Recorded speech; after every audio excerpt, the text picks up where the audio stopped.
very ironical that for a newspaper wala, there's so many newspaper walas here, actually shooting at him, asking him questions. To start with, fight. From export to newspapers and became one of the most celebrated crime writers, crime reporters. And he's worked with Indian Express, Midday, DNA also? No DNA, sorry. Anyway, he's the editor of Asian Age right here in Bombay.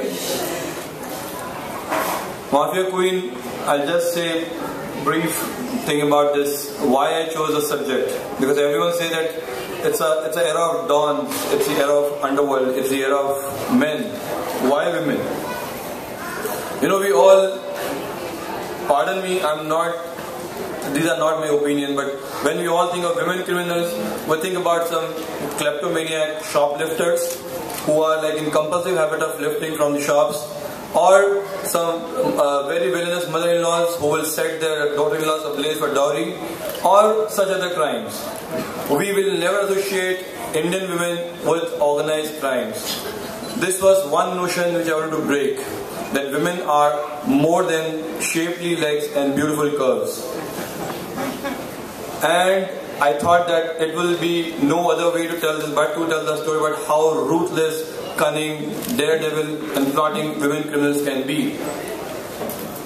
You know, just one short story about Lakshmi Thakur.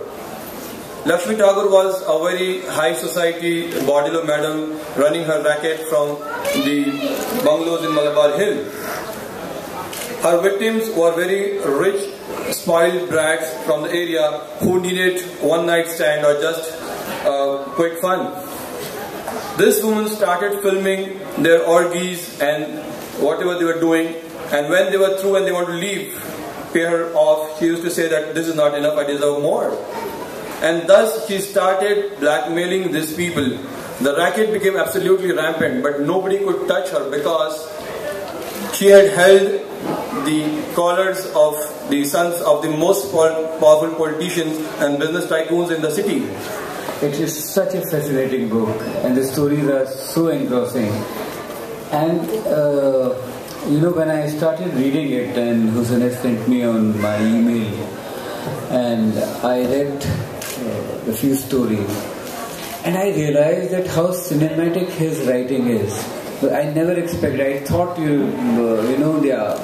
Mafia Queens. It really fascinates. The title is so charming that you want to read the Mafia Queens of Mumbai. But when I started reading the book, and I realized how engrossing, how cinematic his writing has been, and in fact, I got confused that which one should I ask for, to get the rights to make a film on. And finally, I made my call, and here comes our queen of the evening, Rani. Please. So the stories are so fascinating and they are so cinematic. So I actually blackmailed Hussain that unless you give me the right of this particular story, I am not going to write anything. And soon I can see now, because his writing is so cinematic, I can see him writing his screenplay soon. And I think one day Hussain is going to direct a film also. I can feel that after reading his stories. So thanks Hussain, because this kind of detailed, researched, true life stories we don't get to read in our literature. It's a literary work, I say. We don't get to.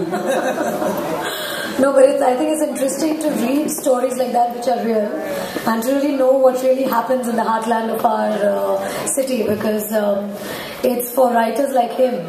So Jyoti wasn't expecting me, and I didn't know what to expect of Jyoti. But when I went there, I went into a small chhopri. This woman comes in out of the cab, and she stares at me. I introduce myself as a social worker. She doesn't believe me, but she doesn't say anything.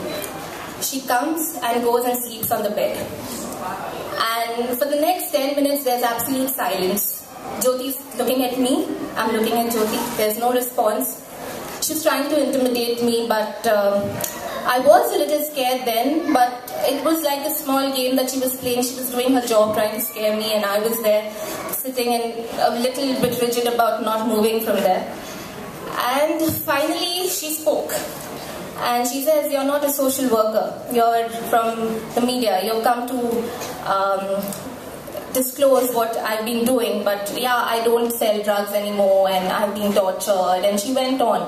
But the entire process of how a mafia woman treats other people, it's very interesting now that I think about it in hindsight.